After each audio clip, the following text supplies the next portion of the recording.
ରୁଟିନରେ କଣ କଣ ସବଜେକ୍ଟ ଅଛି କେମିତି ଜାଣିବି? ଯୋଉ ଖାତାରେ ତ ଲେଖିଥିଲି ସେ ଖାତା ନୂଆ ଟିଣ ବାଲାକୁ ବିକି ସୁନୁ ପାପୁଡ଼ି ଖାଇ ଦେଇଛି। ଯାଉଛି ବୁଦ୍ଧିଆ ପାଖକୁ ଫୋନ କରିକି ପଚାରିବି ଆଜି ଟିଉସନରେ କଣ କଣ ସବୁ ସବଜେକ୍ଟ ଅଛି।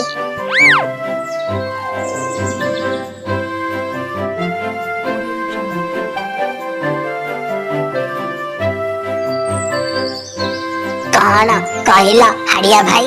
ମୋ ପୁଅର ପାଠ ପଢା କେମିତି ଚାଲିଛି? ଚାଲିନି ତ, ଖାଲି ଦୌଡୁଛି।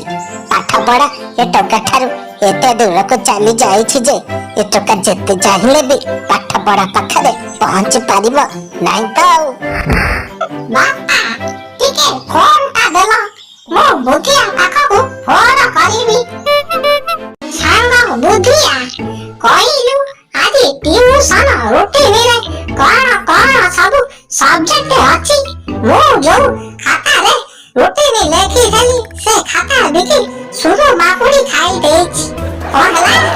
ତୁ ବି ରୁଟିନ ଖାତା ବିକି ଚାଟେ ଖାଇ ଦେଇଛୁ? ହେ ଭଗବାନ! ହଉ ତାହେଲେ ଗୋଟେ କାମ କର, ତୁ ଗଣିତ ବିଜ୍ଞାନ ଆଣେ, ମୁଁ ସାହିତ୍ୟ ଇଂଲିଶ ଆଣୁଛି। କଣ ହେଲା? ତୋ ପାଖରେ ଗଣିତ ବହି ନାଇଁ? ମୋ ପାଖରେ ବି ନାଇଁ ରେ ସାଙ୍ଗ, ମୋ ଗଣିତ ବହି ମୂଷା କାଟି ଦେଇଛି। ହଉ ବାପା, ତମେ ଫୋନଟା ରଖ, ମୁଁ ଟିଉସନ ଯାଉଛି। କହିରେ ଟୋକା, ତୁ ପାଠ ପଢୁଛୁ? ପାଠ ଖାତା ବିକି ସୁନୁ ପାପୁଡ଼ି ଖାଇ ଦଉଛୁ? ଖାତା ବହି ଗୁଡାକ ମୂଷା କାଟି ପକାଉଛି, ଏଇଥିରେ ତୁ ପାଠ ପଢୁଛୁ? ମୁଁ ଯେତେବେଳେ ପାଠ ପଢୁଥିଲି ବହି ଯେମିତି କିଣୁଥିଲି, ପାଠ ପଢା ସଇଲା ବେଳକୁ ବହି ସେମିତି ଥିଲା। ଜାଣିଲ ବାପା, ତମେ ବୋଧେ ମୋ ଭଳିଆ ସ୍କୁଲରେ ଭଲ ପାଠ ପଢୁନଥିଲ। ମୁଁ ତ ପାଠ ପଢୁନଥିଲି, ତୁ ପାଠ ପଢୁଛୁ। ପାଠ ପଢି ମୋ ନାଁକୁ ଉଚ୍ଚା କରିଦେଇଛୁ। ଆଜି ଟ୍ୟୁସନରୁ ଆଇଲା ବେଳକୁ ସାରଙ୍କ ଠାରୁ ତାଙ୍କ ନମ୍ବରଟା ଟିକେ ଆଣିବୁ। ସାରଙ୍କ ଠାରୁ ତାଙ୍କ ନମ୍ବରଟା ଆଣିବି ଯେ ଲେଖିକି ଆଣିବି ନା ମନେ ରଖିକି ଆସିବି? ସାରଙ୍କ ନମ୍ବର ଖାତାରେ ଲେଖିକିରି ଆଣିବୁ ହେଲା। ଲେଖିକି ଆଣିବି ଯେ ହେଲେ ପଢିବ କିଏ ସେ? ତୁ ନମ୍ବରଟା ପଢିକି ମତେ କହିବୁ।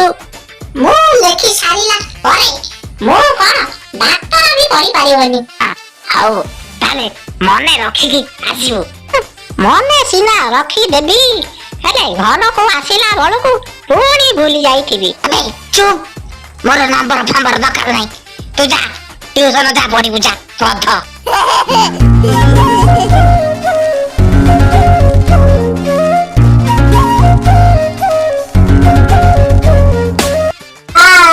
ନମସ୍କାର। ଓହୋ, କି ଭକ୍ତି! କାହିଁ ସେ ନମସ୍କାର କରୁଛ ବା? ଏବେ ନମସ୍କାର କରିବ, ପଛରେ କହିବ ସାରଙ୍କୁ କଣ କିଛି ଆଉଛି କି? ନାଇଁ ନାଇଁ ସାର୍, ମୁଁ ଜମା କହେନି। ଏଇ ବୁଦ୍ଧିଆ କହୁଥିଲା ସାରଙ୍କୁ କିଛି ଆସୁନି, ଖାଲି ଏମ୍ବିଡି ଦେଖି ପଢଉନ୍ତି। ଏ ଗୋବରା ଢୋବରା, ମତେ ତ କହି ଦଉଛୁ। ତୁ ଯୋଉ କହୁଥିଲୁ ସାରଙ୍କୁ ଏବିସିଡି ଆସୁନି ବୋଲି, ସେ କଥା କହୁନୁ। ବେ ଚୁପ୍, ଖାଲି ପାଟିତୁଣ୍ଡ କରୁଅଛି। ଏଥରକ ମୁଁ ଯାହା ପ୍ରଶ୍ନ ପଚାରିବି ତା ଉତ୍ତର ଦିଅ। ହଁ ଠିକ ଅଛି ସାର୍, ଆପଣ ଆମକୁ ପ୍ରଶ୍ନ ପଚାରନ୍ତୁ। ଓ ଗୋବରା, କହିଲୁ 1 2 3 ତାପରେ କଣ? ତାପରେ ତାକ ଦିନ ଆବେ ଟୋକା, 3 ପରେ ପରା 4, ତାକୁ ଦିନ କଣ କହୁଛୁ? କହିଲୁ ବୁଦ୍ଧିଆ, ତୋ ପାଖରେ 5 ଟଙ୍କା ଅଛି, ଗୋବରା ତତେ 5 ଟଙ୍କା ଦେଲା, ତୋ ପାଖରେ କେତେ ଟଙ୍କା ହେଲା? ଦେଖ ସାଙ୍ଗ ବୁଦ୍ଧିଆ, ତୋଠୁ ଯୋଉ ମୁଁ 5 ଟଙ୍କା ନେଇଥିଲି, 5 ଟଙ୍କା ସୁଝିଗଲା ହେଲା। ଏ ସାର୍, ଏ ତମେ କଣ କଲ? ଆବେ ହେଇ, ତମେ ଦି ଜଣ ଏଠିକି ପାଠ ପଢିବାକୁ ଆଇଛ ନା ମୋ ସାଙ୍ଗରେ କମେଡି କରିବାକୁ ଆଇଛ? ଏ ଟୋକା ବୁଦ୍ଧିଆ, କହିଲୁ ଗୋଟେ ଛେଳିର 4ଟା ଗୋଡ ହେଲେ 3ଟା ଛେଳିର କେତେଟା ଗୋଡ ହବ? ସାର୍, ମୋ କ୍ୱେଶ୍ଚିନଟାକୁ ଭଲକି ବୁଝି ପାରୁନି ସାର୍। ବୁଝି ପାରୁନୁ? ଧରିନେ ଆମେ 3 ଜଣ ହେଲେ ଛେଳି, ଆମର ହାତ ଗୋଡ ମିଶେଇକି କହ 3ଟା ଛେଳିଙ୍କର କେତେଟା ଗୋଡ ଅଛି ବୁଝିପାଇଲୁ? ଆବେ ହେ ଟୋକା ଉତ୍ତର ନ ଦେଇ ମେ ମେ ମେ ମେ କଣ ହଉଛୁ? ସାର୍ ଆପଣ ପରା କହିଲେ ଆମେ ସବୁ ଛେଳି, ମୁଁ ସେଇ ଛେଳି ହେଇକି ପରା ଉତ୍ତର ଦଉଥିଲି ମେ ମେ ମେ ମେ ମେ। ଆବେ ଚୁପ୍, ତୋର ସେ ଉତ୍ତର ତୁ ତୋ ପାଖରେ ରଖ। ମୁଁ ଏଥରକ ମହାଭାରତ କଥା ପଚାରୁଛି, ତା ଉତ୍ତର ଦବୁ। ନାଇଁ ସାର୍ ନାଇଁ, ଆପଣଙ୍କର ଖାଲି ପ୍ରଶ୍ନ ପଚାରିଲେ ଆମେ ଉତ୍ତର ଦବୁ। ଆମେ ବି ମହାଭାରତ ପଚାରିବୁ, ଆପଣ ବି ପଚାରିବେ। ହଉ ହଉ ଠିକ ଅଛି। ତମେ 2 ଜଣ କହିଲ ପାଣ୍ଡବ ମାନେ କେତେ ଭାଇ ଥିଲେ ଆଉ ସେମାନଙ୍କ ନାଁ କଣ? ସାର୍ ପାଣ୍ଡବ ମାନେ 5 ଭାଇ ଥିଲେ। ସେମାନଙ୍କ ନାଁ ହେଲା ଯୁଧିଷ୍ଠିର, ଭୀମ, ଅର୍ଜୁନ, ନକୁଳ ଆଉ ସହଦେବ। ସାର୍ ତମେ କୁହ କୌରବ ମାନେ କେତେ ଭାଇ ଥିଲେ ଆଉ ସେମାନଙ୍କ ନାଁ କଣ କଣ? ଏ କୌରବ ମାନେ ତ 100 ଭାଇ ଥିଲେ। ଦୁର୍ଯ୍ୟୋଧନ, ଦୁଃଶାସନ ଆଉ ବାକି ଲୋକଙ୍କ ନାଁ ତ ମୁଁ ଜାଣିନାହିଁ ରେ।